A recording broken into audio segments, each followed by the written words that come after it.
BA programme semester first के जितने भी स्टूडेंट्स हैं, आप सभी के लिए डीयू के द्वारा latest and new education policy के तहत जो सिलेबस दिया गया है वो आप सभी को बता दिया गया है।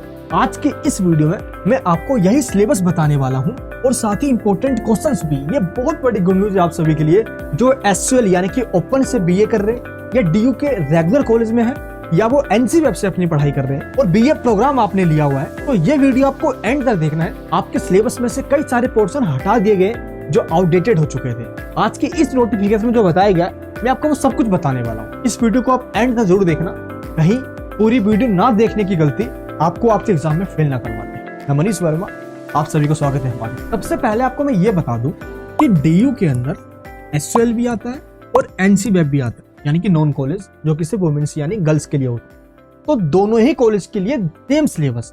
अगर आप रेगुलर में भी हो तो भी आपको सेम सिलेबस ही पढ़ना है। जो मैं अब आपको बताने जा रहा हूँ इन तीनों के लिए कोई अलग सिलेबस नहीं है, आप सबके लिए तीनों के लिए एक है। हाँ, अगर आप किसी और कॉलेज या यूनिवर्सिटी में हो तो आप ये चेक कर सकते हो कि जो डीयू में पढ़ाया जा रहा है क्या वो आपके कॉलेज में है या नहीं है, क्योंकि न्यू एजुकेशन पॉलिसी जैसे ही 2022 में इंप्लीमेंट किया गया डीयू के अंदर, जब से सारे सिलेबस को धीरे धीरे करके चेंज किया गया है और अब जाके जितने भी सिलेबस है जो आउटडेटेड चैप्टर्स थे उन सबको हटा दिया गया। चैप्टर्स के बीच में से कई सारे पॉइंट्स को हटाए गए हैं। तो अब मैं आपको बताने जा रहा हूँ आपके पास जितने भी सब्जेक्ट्स है उनका सिलेबस। लेकिन बीए प्रोग्राम में सब्जेक्ट्स ज्यादा होते हैं, इसलिए जो मेजर सब्जेक्ट्स है मैं उनको यहाँ पे दिखा दूंगा।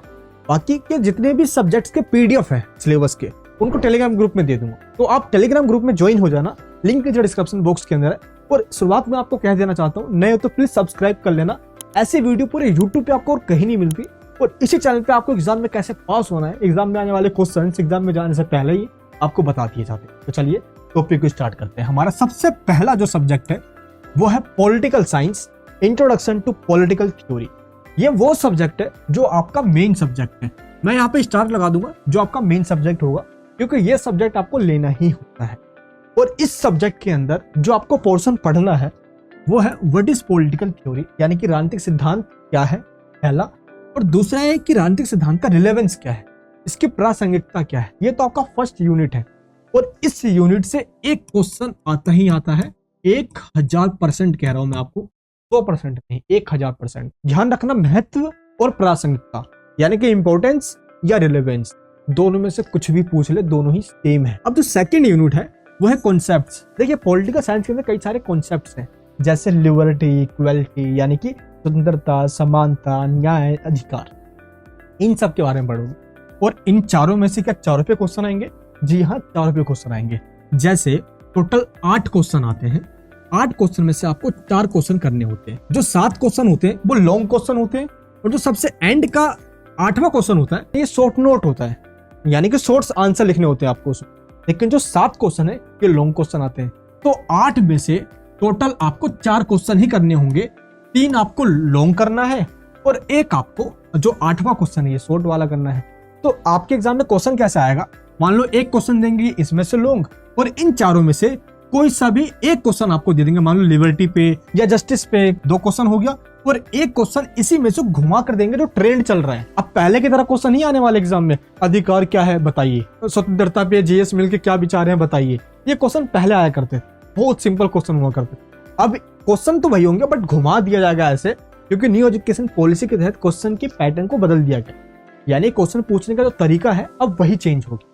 ये सब मैं आपको बताऊंगा आगे आने वाली क्लासेस के अंदर कि कैसे पूछे जाएंगे। और लास्ट ईयर जो मैंने पढ़ाया एक बार उसको भी देख लेना, आपको आइडिया लग जाएगा। ठीक है, तो अब एक क्वेश्चन क्या करेंगे, ये लिबर्टी और अधिकार दोनों को मिलाकर दे देंगे कि स्वतंत्रता और अधिकार दोनों एक सिक्के के 2 पहलू हैं। बताइए, अब आपको दोनों बताना होगा। 3 क्वेश्चन तो ऐसे ही हो गए और एंड में जो 3rd यूनिट है इसमें से शॉर्ट नोट आ जाता है। जैसे प्रोटेक्टिव डिस्क्रिमिनेशन, आपने सुना होगा अफर्मेटिव एक्शन, ये भी नहीं सुना आपने आरक्षण का नाम सुना है? तो आरक्षण जो दिया जाता है क्या वो सही है या गलत, इसके ऊपर डिबेट किया जाता है। जो सबसे एंड का ना प्रोटेक्टिव डिस्क्रिमिनेशन, यानी कि प्रोटेक्ट करने के लिए किया गया डिस्क्रिमिनेशन प्रोटेक्टिव डिस्क्रिमिनेशन कहलाता है। अब आरक्षण जो दिया जा रहा है वो एक कम्युनिटी को प्रोटेक्ट करने के लिए ही तो दिया जा रहा है, ताकि सोसाइटी की वो मुख्य धारा में आ सके। और सबसे एंड में फेमिनिस्ट पर्सपेक्टिव या सेंसरशिप, यानी कि नारीवाद के क्या विचार हैं, जो डिस्क्रिमिनेशन होता है मेल और फीमेल में, और सेंसरशिप क्या ये सही है यानी कि सरकार का मीडिया पे कंट्रोल हो जाना, क्या ये सही है या नहीं है। तो एंड में ये जो पोर्शन है ना, ये देखो डिबेट वाले मुद्दे हैं, ये इसमें जो शॉर्ट नोट आ जाता है। तो टोटल आपको 4 ही क्वेश्चन करने होंगे। अब आपको ये समझ में आया कि राजनीतिक सिद्धांत क्या है। अगर आपसे कोई पूछ ले कि पॉलिटिकल थ्योरी आपने पढ़ा है, तो आप बोलोगे हाँ जी पढ़ा है। तो आप उसे क्या बताओगे, पॉलिटिकल थ्योरी, अच्छा वही है ना पॉलिटिकल जिसके अंदर हम समानता, न्याय यानी कि इक्वलिटी, लिबर्टी, जस्टिस पढ़ते हैं, हाँ वही पॉलिटिकल थ्योरी। नहीं, वो आपसे मीनिंग पूछ रहा है, पॉलिटिकल थ्योरी में क्या पढ़ा जाता है भाई, क्या करता है पॉलिटिकल थ्योरी, क्या होता है पॉलिटिकल थ्योरी के अंदर, राजनीतिक सिद्धांत के अंदर। तो आप क्या बताओगे, तो आपको कम से कम आपके पास अपने सब्जेक्ट की नॉलेज तो रखनी पड़ेगी ना, आपको पता तो होना चाहिए ना। चलिए अब मैं आपको बता भी देता हूँ।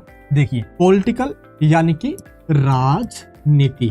देखिए थोड़ा सा पेशेंस के साथ आपको देखना है, कहीं भी स्किप नहीं करना, वरना टॉपिक भी स्किप हो जाएगा। तो जिंदगी भर रोते रहोगे कि टॉपिक समझ में नहीं आया, पूरा ग्रेजुएशन निकल गया, 3 साल हो गए, मजा नहीं आ रहा यार पढ़ने में, यही होगा। और सोल के अंदर जो स्टूडेंट्स हैं उनको तो मैं खासकर कहना चाहता हूँ, देखिए ओपन से पढ़ने का एक ये भी रीजन होता है कि चलो हम कुछ और भी कर लेंगे, तो इसका मतलब ये भी नहीं है कि इस पे ध्यान भी नहीं देंगे, ये बहुत जरूरी है। वरना ग्रेजुएशन की डिग्री तो मिल जाएगी जैसे तैसे करके, बट नॉलेज नहीं रहेगी, और मैं ऐसा चाहता नहीं। पॉलिटिकल का मतलब होता है राजनीति, और यहाँ पे जो थ्योरी है इसका मतलब क्या होता है, सिद्धांत, यानी कि राजनीतिक सिद्धांत, पॉलिटिकल थ्योरी। तो पॉलिटिकल थ्योरी करता क्या है, अब मैंने आपको सब कुछ तो बता दिया, लेकिन जो फर्स्ट यूनिट है पॉलिटिकल थ्योरी, इसका मतलब क्या होता है, क्योंकि आगे के यूनिट आपको सब कुछ समझ में आ जाएगा, लेकिन पॉलिटिकल थ्योरी पे ही समझ में नहीं आता। अच्छा मैं आपको बताता हूँ, फिर मुझे आप बताना है कि आप 11th 12th पढ़कर आए हो, क्या आपको समझ में आया था पॉलिटिकल थ्योरी का क्या मतलब होता है। देखिए पॉलिटिकल थ्योरी यानी कि राजनीतिक सिद्धांत। अब होता क्या है राजनीतिक सिद्धांत के अंदर, राजनीतिक सिद्धांत हमें ये बताता है, ऐसे तो बहुत कुछ पढ़ा जाता है इसके अंदर, लेकिन जो सबसे मेन इसकी डेफिनेशन है या जो राजनीतिक सिद्धांत करता है वो क्या करता है कि स्टेट, दैट मीन्स राज्य, राज्य को कितनी शक्तियां, दैट मीन्स पावर, राज्य को कितनी शक्तियां, पावर दी जाए। पॉलिटिकल थ्योरी के अंदर सबसे पहले इसी पे बात होती है कि राज्य को कितनी शक्तियां। अब ये राज्य क्या है, स्टेट, ये दिल्ली, महाराष्ट्र, यूपी, बंगाल स्टेट, और राज्य का मतलब होता है यहाँ पे सरकार, क्योंकि राज्य खुद तो काम करता नहीं है, राज्य तो एक जस्ट भूमि है ना, लैंड है ना, राज्य के नाम पे गवर्नमेंट काम करती है। जब भी हम राज्य बोलते हैं समझ लो हम गवर्नमेंट की बात कर रहे हैं, जो सरकार है, जो इंसान है, जो वहाँ का मुख्यमंत्री, चीफ मिनिस्टर है, मंत्री हैं, जो चलाने वाले हैं, ठीक है। तो स्टेट को कितनी पावर दी जाए, और व्यक्ति को, व्यक्ति मतलब एक सिंपल पर्सन लिख देता हूं मैं यहाँ पे, या आप पीपल भी बोल सकते हो, को कितने अधिकार या स्वतंत्रता दी, यानी कि लिबर्टी दी जाए। दैट मीन्स पॉलिटिकल थ्योरी हमें यह बताता है, या इसका काम यही है कि स्टेट को कितनी शक्तियां दी जाए और व्यक्ति को कितने लिबर्टी या अधिकार दिए जाए। अगर स्टेट को हमने ज्यादा पावर दे दिए तो ये लोगों को दबा देगा, लोगों की लिबर्टी, राइट्स, इन सब का वॉयलेंस करेगा, ये लोगों को भाई जबरन उनके ऊपर अत्याचार करेगा। गुलामी के टाइम यही तो होता था, स्टेट ज्यादा पावरफुल हुआ करती थी। अगर लोगों को हमने ज्यादा अधिकार दे दिए, लिबर्टी दे दिया, तो वो स्टेट के जो कानून है, नियम है, मानना छोड़ देगा, चल स्टेट प्रधानमंत्री, मंत्री सब हम नहीं जानते तुम्हें, ऐसा भी नहीं होना चाहिए। पॉलिटिकल थ्योरी का मेन काम होता है, पॉलिटिकल थ्योरी इन दोनों के बीच बैलेंस बनाना। दैट मीन्स राज्य को इतनी पावर दी जाए जिससे कि लोगों को भी दिक्कत ना आए, और लोगों को इतनी लिबर्टी दी जाए, इतने अधिकार तो दिए ही जाए जिससे कि वो स्टेट को भी हानि ना पहुंचा सके या स्टेट की बातों को मानने से मना ना कर सके। अब मोदी जी ने रातों रात नोटबंदी कर दी, तो हम सब ने उसको फॉलो किया ना। अगर लोगों के पास ये सब कुछ होता तो लोग फॉलो करते, बैंकों में लाइन लगाते, नहीं लगाते ना लाइन। इसीलिए क्योंकि पावर का, राइट्स, लिबर्टी का, इन सब का इस तरीके से ही डिस्ट्रीब्यूशन किया गया है ताकि बैलेंस बना रहे।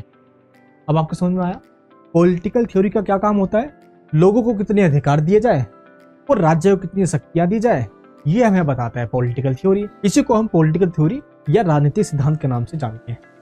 और अब आप पढ़ोगे सिलेबस के अंदर, जब चैप्टर्स आप पढ़ोगे तब देखोगे कि प्लेटो, एरिस्टोटल कौन है, एरिस्टोटल को पॉलिटिकल साइंस का फादर कहा जाता है, इसने एक बुक लिखी थी पॉलिटिक्स, उसके अंदर सब कुछ पढ़ोगे आप। तो प्लेटो, एरिस्टोटल, इसके बाद जेम्स मिल, जेएस मिल, होब्स, डेविड रिगार्डो, कार्ल मार्क्स, कई सारे पॉलिटिकल थिंकर आएंगे, इन्होंने अपने विचार दिए हैं।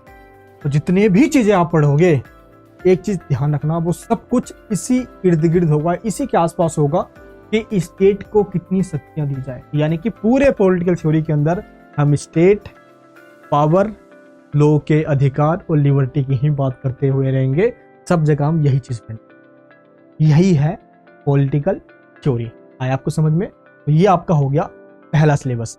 आप अपने स्क्रीन पे भी देख सकते हो, यही आपका सिलेबस है और इस पूरे सिलेबस के अंदर आपको यही पढ़ना है। तो आप मुझे नीचे कमेंट बॉक्स में बताते रहना कि इनमें से आपके पास कौन कौन से सब्जेक्ट हैं। चलिए अब हम बात करते हैं अपने नेक्स्ट सब्जेक्ट की।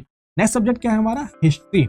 History of India from earliest times up to 300 century. हमने अपनी सुविधा के लिए पूरे इतिहास को 3 जोन में, 3 पीरियड में बांट दिया है। पहला है एंशिएंट, प्राचीन टाइम, जब राजा महाराजाओं का टाइम चला करता था। दूसरा है मिडिएवल टाइम, जब भारत के ऊपर मुस्लिमों का आक्रमण हुआ था, जब भारत के ऊपर मुस्लिमों ने शासन करना स्टार्ट किया था, जैसे खिलजी वंश, तुगलक वंश, अरब आए थे भारत में, तुर्क आए थे, उसके बाद सुल्तानों का राज हुआ था, दिल्ली सल्तनत का राज हुआ, फिर मुगल भारत में। तो ये जो टाइम पीरियड है इसको ही हम कहते हैं मिडिएवल टाइम। लेकिन जब इन मुस्लिमों का शासन खत्म हुआ तो अंग्रेज आ गए। अब अंग्रेजों का शासन स्टार्ट हुआ, उसको कहते हैं मॉडर्न रूल, यानी कि मॉडर्न हिस्ट्री। तो पूरे हिस्ट्री को हमने 3 पार्ट्स में डिवाइड किया। एंशिएंट यानी कि प्राचीन, मिडिएवल यानी कि मध्यकाल, मॉडर्न यानी कि आधुनिक। इन तीनों में से जो एंशिएंट है, प्राचीन वाला, ये आप पढ़ोगे इस पूरे सिलेबस के अंदर। अब क्या क्या पढ़ेंगे हम? 3 पीरियड के बारे में पढ़ेंगे हम। सबसे पहले पैलियोलिथिक, मेसोलिथिक और नियोलिथिक। पूरा पाषाण काल, मध्यकाल और नव पाषाण। इन कालों के टाइम पे जब इतिहास के बारे में हमारे पास कोई रिटर्न सोर्स नहीं था, हम उस टाइम के पत्थर, उस टाइम के जो यूज किए जाते थे औजार, टूल्स, उन सबको इकट्ठा करते थे। जो खुदाई में हमें चीजें मिलती थी उन सब से ही हम जानकारी लेते थे। इसलिए इसको प्री हिस्टोरिक भी कहा जाता है, या मैं हिंदी में कहूँ तो प्रागैतिहासिक काल। आप कहीं पे देखना आपको लिखा हुआ मिलेगा प्रागैतिहासिक काल। तो आप बस समझ जाना कि इसका मतलब होता है एक ऐसा काल इस टाइम पीरियड के बारे में हमारे पास कोई रिटर्न सोर्स नहीं है, इसलिए इसको प्रागैतिहासिक काल या प्री हिस्टोरिक कल्चर के नाम से कहा। तो ये हमारा वो पीरियड जब लोग जानवरों को मार के खाया करते थे, इतना डेवलपमेंट हुआ नहीं था। हाँ, लेकिन धीरे धीरे एग्रीकल्चर की ओर बढ़ते जा रहे थे लोग। अब वो एग्रीकल्चर करना सीख रहे थे, पहिए का आविष्कार हो गया था, आग का आविष्कार यहाँ पे इन्वेंशन हो ही गया था। तो धीरे धीरे करके अब जो भारत की जो पहली सभ्यता बनती है, क्योंकि लोग पहले घुमक्कड़ थे, जहाँ खाना मिलता, जहाँ के जानवर उनको मिलते वहां के मार के खा जाते वो, फिर वो कहीं और चले जाते। फिर एक जगह पे ऐसे आए कि वो एग्रीकल्चर करने, कृषि करने लगे, फिर वहीं पे वो बस गए। अब जहाँ पे वो खेती कर रहे हैं छोड़ के तो जाएंगे नहीं कहीं, जब तक वो फसल ना उग जाए वो एक जगह तो रहेंगे ना। यही बसना, लोगों का इकट्ठा होना सभ्यता कहलाता है।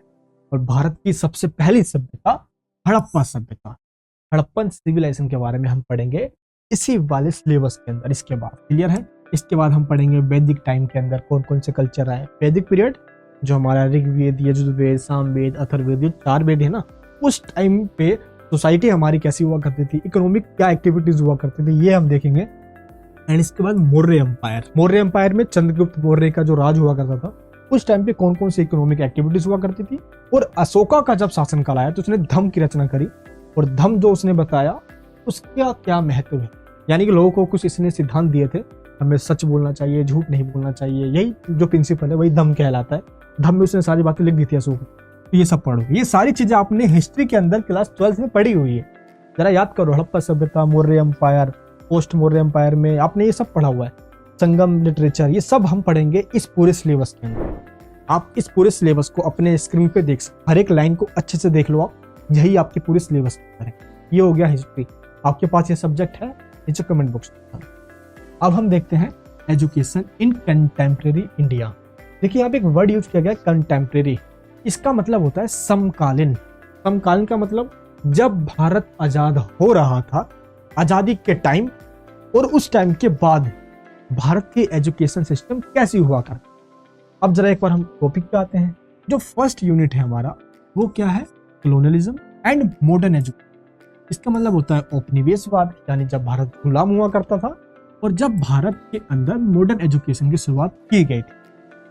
इन चीजों के बारे में पढ़ना है हमें फर्स्ट यूनिट के अंदर। जैसे मॉडर्न एजुकेशन इन इंडिया में भारत के अंदर मैकॉले के टाइम पे जो मैकॉले की एजुकेशन पॉलिसी थी उसका डेवलपमेंट कैसे हुआ।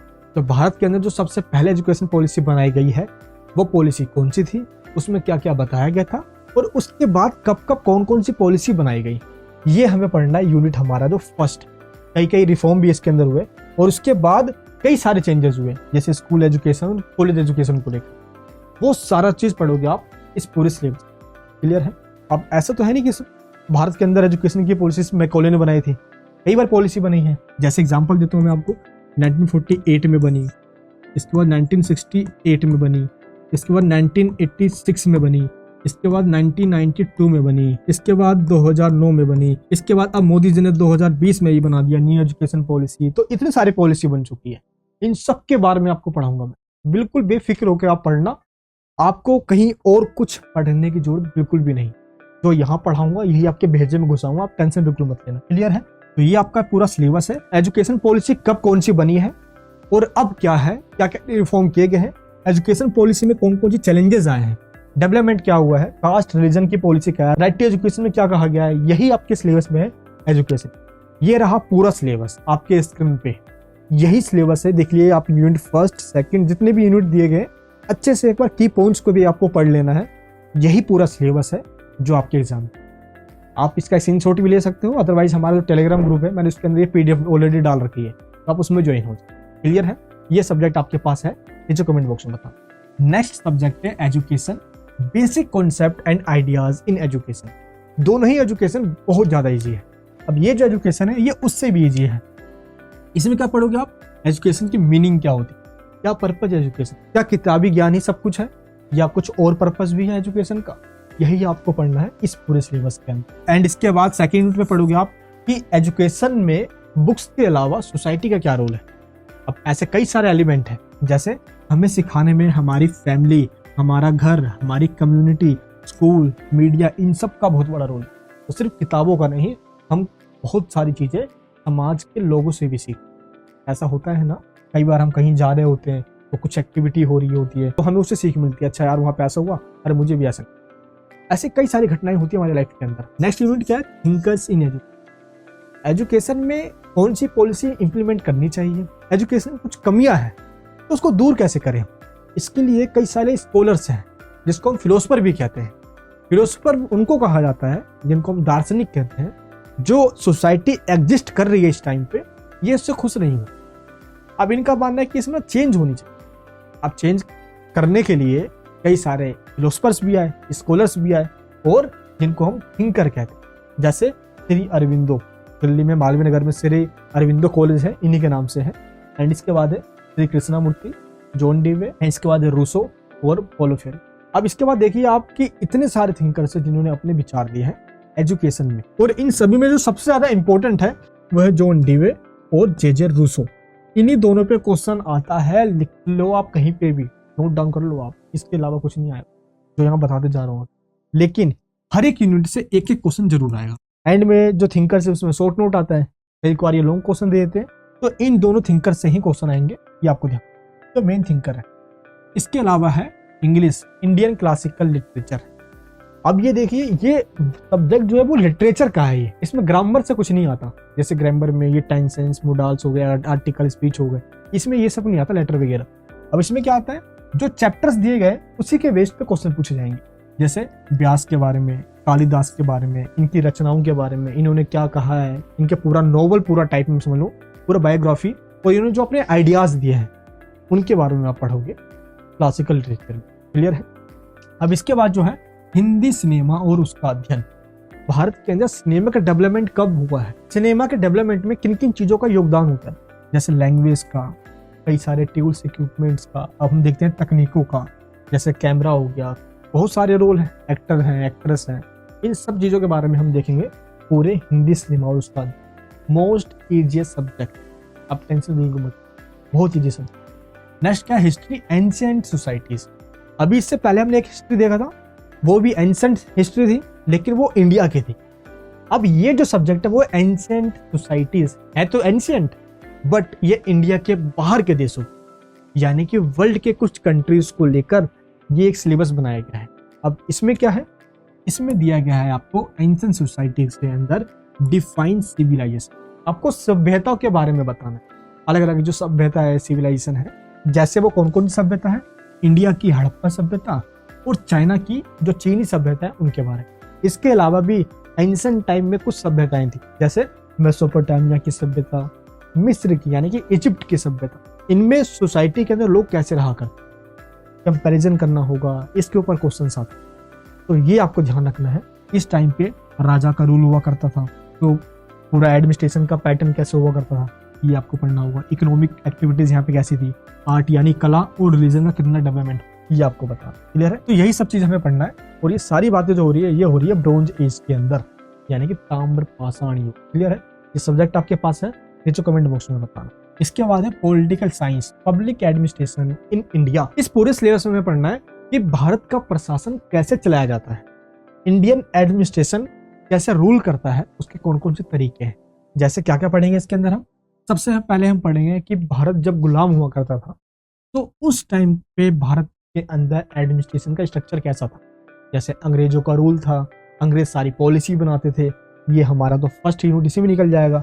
इसके बाद हम देखेंगे जब भारत का पार्टीशन हुआ, जब भारत को आज़ादी मिल गई, तो उसके बाद जब नया कॉन्स्टिट्यूशन बना उसके बाद का स्ट्रक्चर, जैसे पीएमओ बना, कैबिनेट सेक्रेटरी बने, इसके अलग अलग रोल है। अब पीएमओ तो सारा ऑफिस सब संभालता है पीएम का, तो इनका क्या रोल है पूरे एडमिनिस्ट्रेशन में, ये हम पढ़ेंगे। जो सारे हमारे सिविल सर्वेंट है, सिविल सर्विसेज है, आईएएस ऑफिसर, यूपीएससी का क्या कंट्रीब्यूशन है, ये सब हम देखेंगे इस पूरे यूनिट में। इसके बाद क्या है सेकेंड यूनिट, डिसेंट्रलाइजेशन, यानी कि पीआरआई। पीआरआई का क्या मतलब है, पंचायती राज इंस्टीट्यूट। भारत के अंदर 73वां और 74वां आपने सुना होगा इनका नाम। जब ये इम्प्लीमेंट किया गया 1993 के अंदर, जब से भारत के अंदर पंचायतों को कंपलसरी कर दिया गया।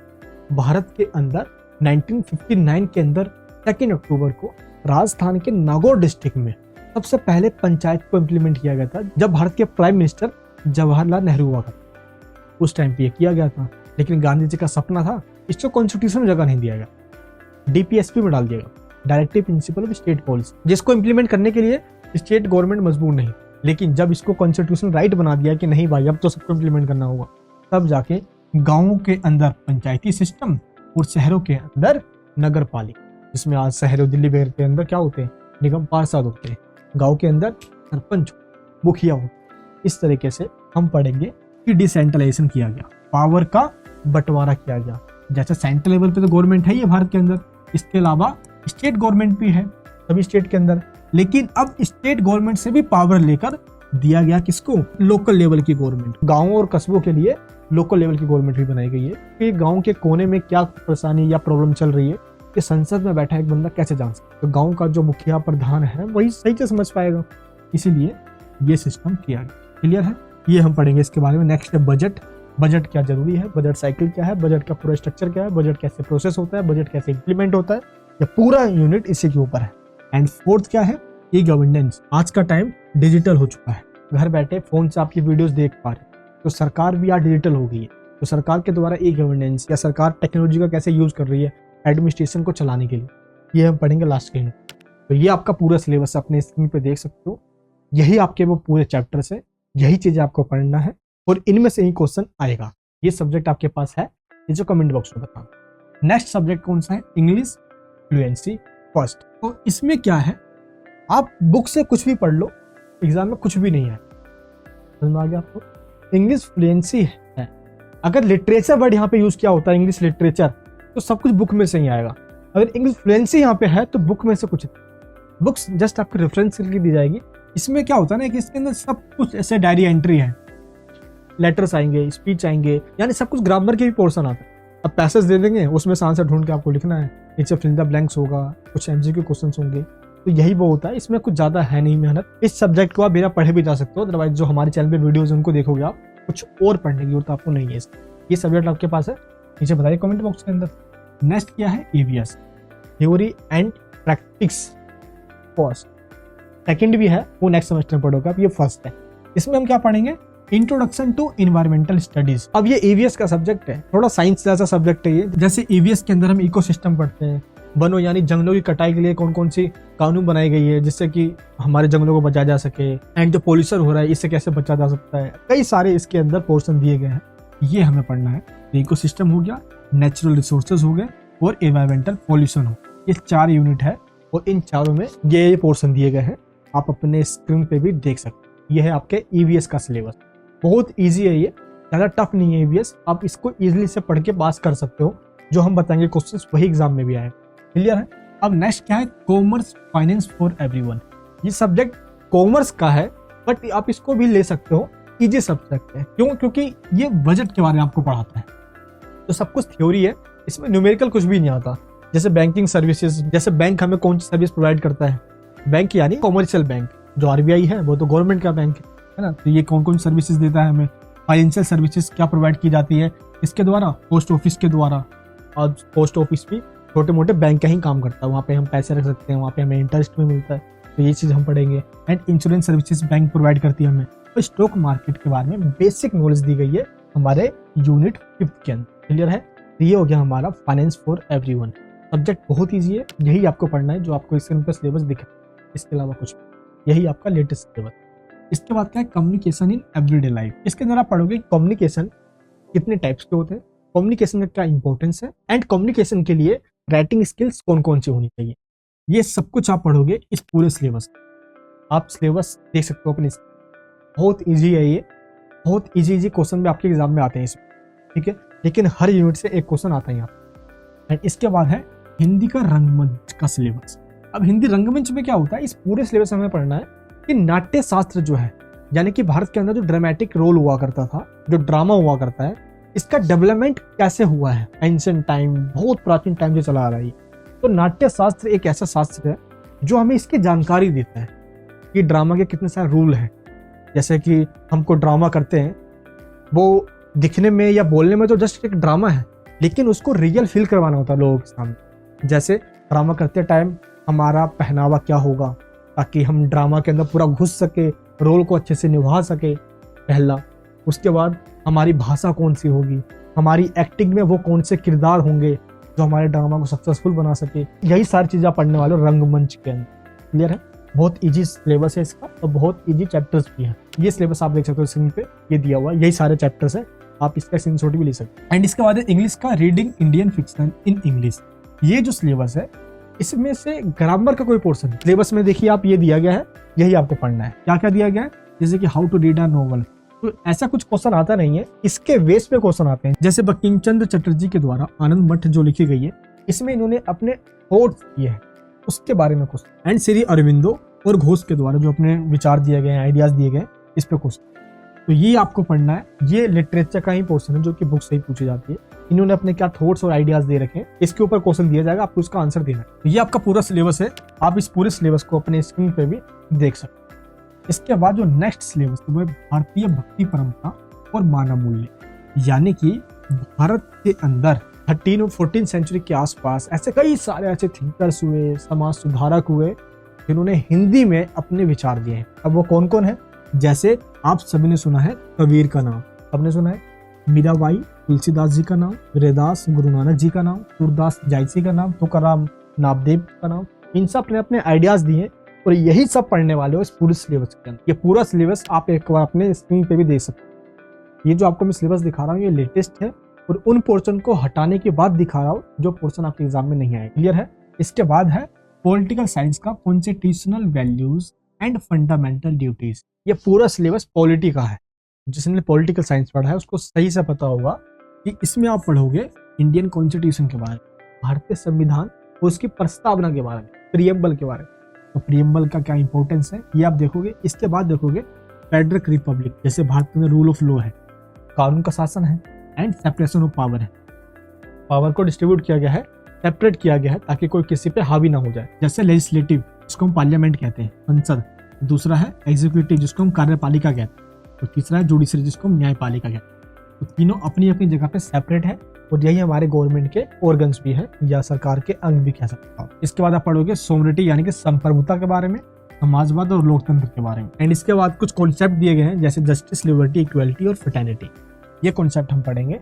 और यहाँ पे नीचे ये कॉन्सेप्ट जो दिया गया है, जैसे फंडामेंटल ड्यूटीज का आर्टिकल 51A जो है, इसके अंदर शांति की बात की गई है, ये हम पढ़ेंगे। और लीगल स्टेटस क्या है फंडामेंटल ड्यूटीज, क्या फंडामेंटल ड्यूटीज जो मौलिक कर्तव्य है हमारा 1976 में इंदिरा गांधी जी के द्वारा इसको जोड़ा गया था, क्या लोग इसको फॉलो नहीं करेंगे तो क्या उसको जेल में डाल दिया जाएगा, तो इसके क्या लीगल स्टेटस है ये हम देख पा रहे। क्लियर है। तो ये हमारे मेन सब्जेक्ट है। इसके अलावा कई सारे ऐसे नए सब्जेक्ट हैं, जैसे कंप्यूटर एप्लीकेशन का है, आईटी का सब्जेक्ट है, डिजिटल मार्केटिंग का है। ये बिल्कुल अच्छे से डिफाइन नहीं किया है बीएसएल ने, बट ये सब्जेक्ट भी अब आपको दिया गया है और आपके पास भी होंगे। एक बार मुझे बताइए कि इनमें से जितने भी सब्जेक्ट मैंने आपको बताए, इनमें से कौन कौन से सब्जेक्ट आपके पास हैं और कौन से नहीं हैं, ताकि मैं पहले उनकी वीडियोस लाऊं और आपको उनके सारे इंपॉर्टेंट क्वेश्चन विद आंसर के साथ बता दूं, और वही क्वेश्चन आपके एग्जाम में आए और आप लिख कर बता दें। जितने आपको मैंने सिलेबस यहाँ पे समझाए हैं, स्क्रीन पे दिखाए हैं, आई होप आपको सारे सिलेबस समझ में आ गया होगा कि ये चैप्टर्स आपको पढ़ कर जाना है, इसके अलावा कुछ और आपको नहीं पढ़ना है। अब सिलेबस में से कौन से इंपॉर्टेंट है, क्या सिलेबस में सारा कुछ पढ़ना है या कुछ आप छोड़ भी सकते हो? देखो, आपको एक काम करना है इसके लिए, PYQ that means previous year question paper एक बार उठाइए जो लास्ट ईयर हुआ है, और उसमें चेक कीजिए कि पूरे सिलेबस में से कौन सा पोर्शन आया हुआ है, कौन सा नहीं। आपको खुद ब खुद समझ में आ जाएगा कि आपके लिए कौन सा इंपॉर्टेंट है, कौन सा नहीं। ऐसा कैसे? अब एक्चुअल करता क्या है ना कि हर साल 4 या 5 क्वेश्चन रिपीट करता है, और अगर आपने लास्ट ईयर का क्वेश्चन पेपर देख लिया तो आपको सिंपल उसी को एक बार देखकर वही पढ़ना है, उसके अलावा कुछ पढ़ना ही नहीं है। प्रीवियस ईयर क्वेश्चन पेपर ही आपके लिए इंपॉर्टेंट क्वेश्चन है, ये आपको ध्यान। इसके अलावा मैंने आपको नोट्स दिए हैं, उसके अंदर 10 या 12 क्वेश्चन है, उसमें से 8 क्वेश्चन गारंटेड आपके एग्जाम में आएंगे और उससे बाहर कुछ नहीं आएगा, और नहीं उसके अलावा आपको कुछ पढ़ना है। लिंक नीचे डिस्क्रिप्शन बॉक्स में है, नोट्स के लिंक पे आप क्लिक कीजिए। जैसे आप क्लिक करोगे आपके सामने वेबसाइट ओपन हो जाए, आपको क्लिक करना है बीए प्रोग्राम सेमेस्टर फर्स्ट पे। ये रहे वो सारे सब्जेक्ट्स जिनके नोट्स आप डाउनलोड कर सकते हो। अब मान लो आपको डाउनलोड करना है एजुकेशन के नोट्स, सिंपल इस पे क्लिक कीजिए और यहाँ पे वाई नाउ पे क्लिक करके नोट्स को डाउनलोड कर लीजिए। बहुत इजी है, और इन्हीं नोट्स में से सारे क्वेश्चन आपके एग्जाम में आएंगे, इसी गारंटी मैं देता हूँ। आप लास्ट ईयर जो एग्जाम हुए हैं एक बार उनके आप रिव्यूज देखिए, फीडबैक चेक कीजिए। डीयू के जितने भी एक्सपर्ट टीचर से पहले डिस्कशन होता है, उसके बाद ये नोट्स बनाए जाते हैं। बहुत ईजी और इफेक्टिव नोट, आप इनको डाउनलोड कर लीजिए। तो मैंने लगभग आपको सारे सब्जेक्ट बता दिए हैं, बाकी जो मैंने आपको नहीं बताया या तो वो डिस्क्राइब नहीं है या आपको मैंने टेलीग्राम में सेंड कर दिया डायरेक्ट, आप वहीं से PDF डाउनलोड कर लेना, जो मैंने आपको यहाँ पे नहीं बताया है। बाकी अगर आप चाहते हो, कोई आपको डाउट है, कोई कंफ्यूजन है, तो नीचे मुझे आप कमेंट बॉक्स में बता सकते हैं। और सभी जगह प्लीज इस वीडियो को शेयर। मैं मिलूंगा आपसे नेक्स्ट वीडियो के अंदर ऐसे ही किसी और धमाकेदार वीडियो के। जय हिंद, जय भारत।